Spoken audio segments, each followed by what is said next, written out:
Welcome back. તો મહત્વના સમાચાર અમદાવાદમાં મિશન ક્લીન ચંડોળા આજે પણ ચાલુ છે। ચંડોળા તળાવના બંગાળીવાસમાં સતત બીજા દિવસે ડિમોલિશનની કાર્યવાહી યથાવત છે।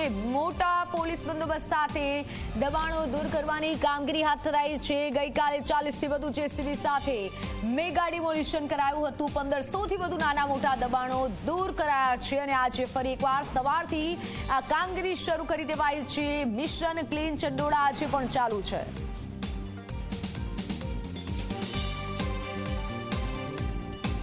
ત્યારે સ્તર પરથી મારી સાથે સંવાદદાતા અર્પણ જોડાઈ ચૂક્યા છે। અર્પણ, અમને ત્યાંના દ્રશ્યો બતાવશો। આજે કેટલા એવા કાચા પાકા મકાનો તોડી પાડવામાં આવી શકે છે? પોલીસનો કેવો બંદોબસ્ત?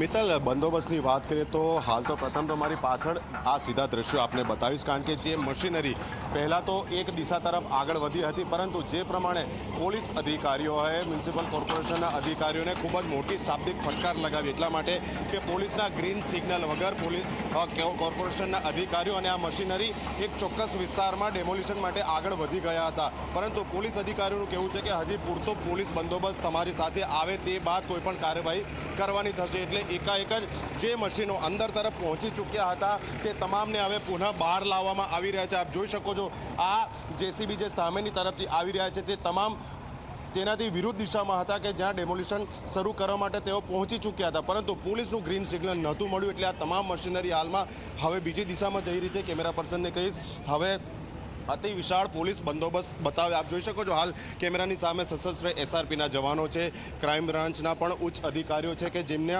સુપરવિઝનમાં સમગ્ર જે આ કામગીરી છે તે કરવામાં આવી રહી છે। એટલે આ મશીનરી હવે આગળની તરફનો આખો જે વિસ્તાર છે તે તરફ જઈ રહી છે કે જ્યાં સંપૂર્ણ ચુસ્ત બંદોબસ્ત સાથે જ આખી આ ડિમોલિશનની કામગીરી છે તે કરવામાં આવશે, કારણ કે કોર્પોરેશનના સ્ટાફે ક્યાંક ઉતાવળ કરી હતી અને પોલીસનું ગ્રીન સિગ્નલ મળ્યા વગર તેઓ એક વિસ્તારમાં જતા રહ્યા હતા। તે બાદ આખી આ મશીનરી હવે મૂવ કરવામાં આવી રહી છે। એટલે આપ જોઈ શકો છો, જાણે કે યુદ્ધની અને પોલીસની છાવણીમાં આખો આ વિસ્તાર ફેલાયેલા હોય તે પ્રમાણેના દ્રશ્યો જોવા મળી રહ્યા છે। અસંખ્ય વાહનો છે પોલીસના, કોર્પોરેશનના અને જેસીબી જે એક સમય કતારબદ્ધ રીતે અંદર તરફ જતા હતા, હવે સંપૂર્ણ વિરુદ્ધ દિશામાં અન્ય સ્થળે ડેમોલિશન માટે જઈ રહ્યા છે। એટલે પોલીસનું ગ્રીન સિગ્નલ ન મળતા હાલ એક સ્થળે ડેમોલિશનની કાર્યવાહી થંભાવી અને બીજી દિશામાં લઈ જવામાં આવી રહી છે। એટલે આખું હાલ આ જે મૂવમેન્ટ છે તે આપણે જોઈ શકાય છે અને પોલીસનો ગઈકાલની સરખામણીમાં વધુ ચોક્કસ બંદોબસ્ત છે, કારણ કે મળતી માહિતી મુજબ ગઈકાલ સાંજ બાદ સ્થાનિકો દ્વારા આખી આ કાર્યવાહીનો ઉગ્ર વિરોધ પણ કરવામાં આવ્યો હતો અને મહિલાઓને આગળ કરી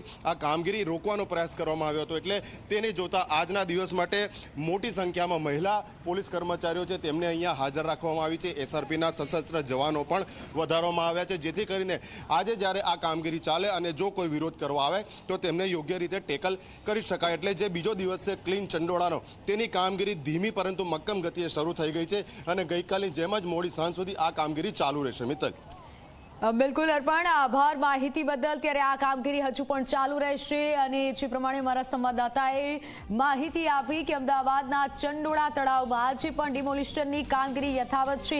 મોટી સંખ્યામાં પોલીસ કાફલો પણ તૈનાત છે, પરંતુ પોલીસે પણ એએમસીના કર્મીઓને થોડી ફટકાર લગાવી છે। પરમિશન વગર આગળ મશીનરી ન જવા દેવાય, પરંતુ હવે પરમિશન મળતા ધીમે ધીમે આગળ કાર્યવાહી થઈ રહી છે। મોટી સંખ્યામાં મશીનરી પણ છે, પોલીસ કાફલો પણ તૈનાત છે। કોઈ પણ અગવડ ન પડે, હેરાનગતિ ન થાય તે રીતે ગેરકાયદેસર દબાણ હટાવવાની આ કાર્યવાહી થઈ રહી છે। તો અમદાવાદના ચંડોળામાં ડિમોલિશનની કામગીરીનો મામલો, પોલીસ અધિકારીઓએ એએમસી અધિકારીઓને શાબ્દિક ફટકાર લગાવી, પોલીસના ગ્રીન સિગ્નલ વિના મશીનરી મૂવ કરતા પોલીસ અધિકારીએ રોક્યા। એસીપી કક્ષાના અધિકારી અને એએમસીના ડેપ્યુટી ટીડીઓ કક્ષાના અધિકારી વચ્ચે સંકલન ન થતા કામગીરી અટકી હતી। એએમસીની મશીનરીને પાછી મેદાનમાં લવાઈ હતી।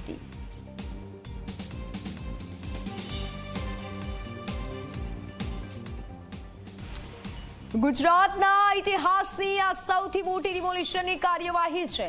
અમદાવાદમાં ઐતિહાસિક બુલડોઝર સ્ટ્રાઇકનો ડ્રોન નજારો સામે આવ્યો છે। અમદાવાદના ચંડોળામાં ફરી વળ્યું છે દાદાનું બુલડોઝર। ચંડોળા વિસ્તારમાંથી દૂર કરાયા છે ગેરકાયદેસર દબાણો, ગેરકાયદે પ્રવૃત્તિનો અડ્ડો બનેલા બાંધકામો દૂર કરાયા છે। આકાશી નજારો આપ જુઓ, કરોડોની સરકારી જમીન પર દબાણો ખડકી દેવાયા હતા। 76 બુલડોઝર, 50થી વધુ ડમ્પરની સાથે આ મોટી કાર્યવાહી કરવામાં આવી છે. ગળાની સાંકળ બનેલા ચંડોળા તળાવના દબાણો જમીનદોસ્ત કરવામાં આવ્યા. ત્યારે રાજ્યના પોલીસ વડા, અમદાવાદ શહેર પોલીસ કમિશનર, જેસીપી, ડીસીપી સહિતના તમામ અધિકારીઓ ચંડોળા તળાવ પહોંચ્યા અને કામગીરીનું નિરીક્ષણ કર્યું છે. આકાશી દ્રશ્યો સામે આવ્યા છે, જેમાં મોટા પ્રમાણમાં પોલીસ કાફલો પણ તૈનાત છે, મશીનરી તૈનાત છે અને આ કાર્યવાહી આજે પણ ચાલુ છે.